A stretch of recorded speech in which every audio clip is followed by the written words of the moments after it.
Hello అండి అందరికీ. ఇవాళ ఒక మంచి రెసిపీతో మేము ముందుకొచ్చాను. మా గోదావరిలో ప్రత్యేకంగా చేసే పాల ముంజలండి. పాల బూరెలని కూడా అంటారు. వీటిని ఎలా రెడీ చేసుకోవాలో ఇవాళ వీడియోతో మేము ముందుకొచ్చానమాట. వీడియోలోకి అయితే వెళ్ళిపోదాము. వీడియో ఎక్కడ స్కిప్ చేయకుండా మాత్రం చూడండి. నేనైతే ఇలాగ ఒక కొబ్బరికాయ తీసుకున్నానండి. ఇలాగ చిన్న చిన్న ముక్కలుగా కట్ చేసి మిక్సీ పట్టేస్తున్నాను. మీరు మిక్సీ పట్టుకోవచ్చు, లేదంటే మీ దగ్గర కొబ్బరి కూర ఉందంటే కనుక మీరు కొబ్బరి కూరతో అన్నా సరే తీసేసుకోవచ్చండి. నేనైతే ఇలాగ మిక్సీ పట్టేసి ఇలాగ గ్రైండ్ చేసుకున్నాను. మరి ఎక్కువగా గ్రైండ్ చేసుకున్న పాలు వచ్చేస్తాయండి. ఈ మాత్రం గ్రైండ్ చేసుకొని పక్కన పెట్టేసుకోండి. ముందుగా నేనైతే స్టవ్ అయితే వెలిగించేసుకొని నేను ఆ పాల ముంజలో పెట్టుకునే పూర్ణాన్ని అయితే రెడీ చేసేసుకుంటానండి. ఓన్లీ మా గోదావరి స్టైల్లోనే చూపిస్తున్నాను. మీరు ఇందులో స్టఫ్ కింద ఇలాంటి మిశ్రమాన్ని అన్నా పెట్టుకోవచ్చండి. నేనైతే కొబ్బరి కూర అంతా కూడా ఒక పాన్లో తీసేసుకున్నాను స్టవ్ మీద పెట్టుకొని. అలాగే నేను ఒక కప్పు కొబ్బరి కూర తీసుకుంటే 3/4 కప్పు బెల్లం తీసుకొని మొత్తం అంతా కలిపేస్తున్నానండి. సిమ్లో పెట్టుకొని వేయించుకోండి, ఎందుకంటే కొబ్బరిలో తడి ఉంటుంది కదా, మాడిపోతుంది. ఇలా బెల్లం అంతా కూడా మనకి కొబ్బరిలో మెల్ట్ అయిపోయేలాగా తిప్పుతూ కలుపుతూ ఉండండి. వేడికి బెల్లం చాలా తొందరగానే మెల్ట్ అయిపోతుంది. కాకపోతే మనకి కొంచెం వేగాలండి. వేగి మనకి కొంచెం ముద్దలా అవ్వాలన్నమాట. అంటే మనం చేతికి పట్టుకుంటే అంటుకోలేనట్లుగా అయిపోవాలన్నమాట. ఒక 5 మినిట్స్ మాత్రమే పడుతుందండి. అంతకుమించి ఎక్కువ టైం కూడా తీసుకోదు. చాలా ఈజీ ప్రాసెస్ అనండి. తప్పకుండా ట్రై చేయండి. ఓన్లీ మా గోదావరి జిల్లాల్లో మాత్రమే తయారు చేస్తారండి పాల ముంజలు అనేవి. నాకు తెలిసి చాలా వరకు ఎందరికో కానీ తెలియకపోవచ్చు. ఇలాగండి మనకి పాన్కి అంటుకుంటూ లేనట్లుగా పైకి వచ్చేస్తుంది చూసారా, అలాంటప్పుడు ఒక స్పూన్ నెయ్యి అయితే యాడ్ చేసుకొని అది కూడా బాగా మనకి కొబ్బరి లౌజ్లో పట్టేలాగా తిప్పేసుకొని కొంచెం ఇలాచీ పౌడర్ వేసుకొని దింపేస్తే సరిపోతుందండి. అంతే, మనకి పాల ముంజల్లో స్టఫింగ్ అయితే రెడీ అయిపోయినట్లే. ఇది చల్లారిన తర్వాత మనం చిన్న చిన్న ఉండలుగా చుట్టేసుకుంటే సరిపోతుందండి. ఫస్ట్ మనం ఇది చల్లార్చుకోవాలి కదా, ఒక ప్లేట్లోకి అయితే తీసేసుకుందాము.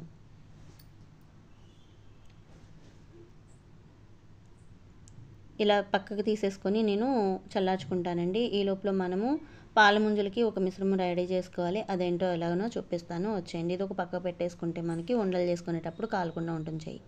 నేను మళ్ళీ ఒక పాన్ పెట్టుకొని 2 గ్లాసుల వరకు పాలు అయితే పోస్తున్నానండి. ఇవి చిక్కన్ పాలు అనమాట. మీరు ఒక గ్లాస్ పాలు తీసుకొని ఇంకొక గ్లాసు వాటర్ కూడా తీసుకోవచ్చండి. నేనైతే 2 గ్లాసులు చిక్కన్ పాలు తీసుకున్నాను. దాంట్లో కావాల్సిన పదార్థాలు ఏంటంటే ఒక అరకప్పు బొంబాయి రవ్వ, అరకప్పు వరిపిండి తీసుకోవాలండి. లేదు మేము ఓన్లీ పిండితోనే చేస్తామన్నా చేసుకోవచ్చు, లేదు మేము వరిపిండిది కాకుండా ఓన్లీ బొంబాయి రవ్వతోనే చేసుకుంటామని అనుకున్నా సరే మీరు సపరేట్గా కూడా తీసుకోవచ్చు. నేను ఏంటంటే క్రిస్పీనెస్ ఉండటం కోసం ఇట్లాగా తీసుకొని దీంట్లో ఒక స్పూన్ పంచదార, అంటే మనకి చప్పగా ఉండకుండా ఉండటం కోసం పంచదార, అలాగే ఒక అర టీ స్పూను ఉప్పు అయితే వేసుకొని నేను మొత్తం పౌడర్లో కలిపేశానండి. ఈ లోపల మనకి పాలు అయితే మరుగుతున్నాయి కదా, ఇలా బాగా పొంగులొచ్చి మరుగుతున్న టైంలో మనం కలిపి పెట్టుకున్న పిండి అంతా కూడా ఆ పాలలో వేసేసి బాగా ఉక్కపెట్టేసుకోండి. పిండి అంతా కూడా ఎక్కడ ఫ్లమ్స్ లేకుండా బాగా తిప్పుకోండి, సరిపోతుంది. అండ్ ఇంకొక విషయం అండి, సిమ్లో అయితే పెట్టి తిప్పండి. ఎందుకంటే మనం నూక వేసిన తర్వాత కన్సిస్టెన్సీ అనేది చిక్కబడుతుంది. దాని తర్వాత మనం ఎక్కువ మంట మీద పెట్టుకున్నా కానీ మాడిపోతుంది అనమాట. సిమ్లో పెట్టేసి తిప్పుకుంటే మనకి ఒక 2 మినిట్స్లో మనకి ఇదంతా కూడా చిక్కబడిపోయి ఆ పాన్కి అంటుకోకుండా వచ్చేస్తుందండి. మీకు ఇట్లా తిప్పుతానే ఉండండి. ఒక 2 మినిట్స్లోనే రెడీ అయిపోతుంది కాబట్టి మీరు ఏం కష్టపడనవసరం లేదు. అలా మనకు కొంచెం దగ్గరకు వచ్చిన తర్వాత ఒక 2 స్పూన్లు కానీ నెయ్యి అయితే యాడ్ చేసుకోండి. నెయ్యి కూడా మొత్తం ఆ పిండిలో మెల్ట్ అయిపోయిన తర్వాత ఇట్లా చూసారు కదా, పానకైతే అంటుకోవట్లేదు, ఇలా సపరేట్గా వచ్చేస్తుంది అనమాట. ఈ టైంలో మనము దింపేసుకుంటే సరిపోతుందండి. అంతే, మనం చాలా ఈజీగా రెడీ చేసేసుకోవచ్చు. నేనైతే స్టవ్ ఆపేసి ఇది చల్లార్చుకోవటం కోసం మూత పెట్టేస్తున్నానండి. అది చల్లారేలోపు నాకు ఇక్కడైతే కొబ్బరి లౌజ్ అయితే రెడీ అయిపోయింది. నేను ఇలా చిన్న చిన్న ఉండలుగా చుట్టేసుకొని ఒక ప్లేట్లో తీసేసుకుంటున్నాను. చూసారా, కలరు చాలా బాగుంది కదా. ఇలా కూడా తినేయచ్చండి, ఈజీగానే ఉంటుంది. ఇలా ఉండలన్నీ చేసుకొని నేను పక్కన పెట్టుకున్నాను. ఈ లోపల నేను ఉక్కబెట్టుకున్న పిండి కూడా నాకు మగ్గిపోయింది కదా మూత తీసిన తర్వాత.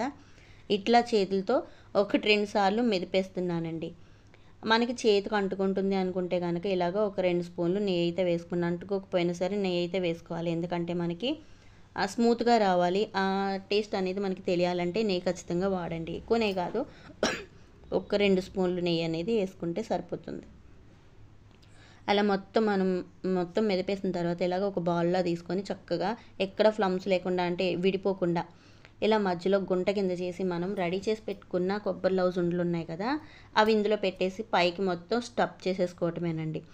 అండ్ మనం మోదకాలు చేసుకుంటాం కదా, ఆ మోదకాలను ఎలా చేసుకుంటాం అనేది మీకు తెలుసు కాబట్టి మీకు అర్థమైపోతుంది, ఈజీగానే ఉంటుంది. ఇట్లా మొత్తం స్టఫ్ అంతా బయటికి రాకోకుండా ఆ అంటే మనం ఉక్కబెట్టుకున్న పిండితో మనం మొత్తం ఫోల్డ్ చేసేసుకొని ఇలా ఉండ కింద చుట్టేసుకొని ఎక్కడ విడకుండా చేసుకుంటే సరిపోతుంది. ఇదిగో చూసారా, ఇలా రౌండ్ బాల్స్లా చేసేసుకోండి, రెడీ అయిపోతుంది. మీకు మళ్ళీ ఇంకొకటి అర్థం అవటం కోసం మళ్ళీ ఇంకొకసారి చేసి చూపిస్తానండి. ఇది ఒక ప్లేట్లో పక్కన పెట్టేసుకొని ఇదిగో చూపిస్తున్నాను చూడండి. కొంచెం పిండి అయితే తీసుకోండి, ఇట్లా రౌండ్గా పిండి అయితే తీసుకొని మనము ఇట్లా ఒత్తేసేయండి, వేలుతో ఒత్తేసి మధ్యలో రౌండ్గా గుంటలా చేసి ఒక కొబ్బరి లౌజ్ ఉండి అందులో పెట్టేసి మనం మొత్తం ఫోల్డ్ చేసేసుకోవటమేనండి. చాలా ఈజీ అండి, ఇష్టంగా కూడా తింటారు, చాలా బాగుంటుంది కూడా. తప్పకుండా ట్రై చేయండి. ఇది చాలా ఈజీగా చేసుకునే ప్రాసెసేనండి.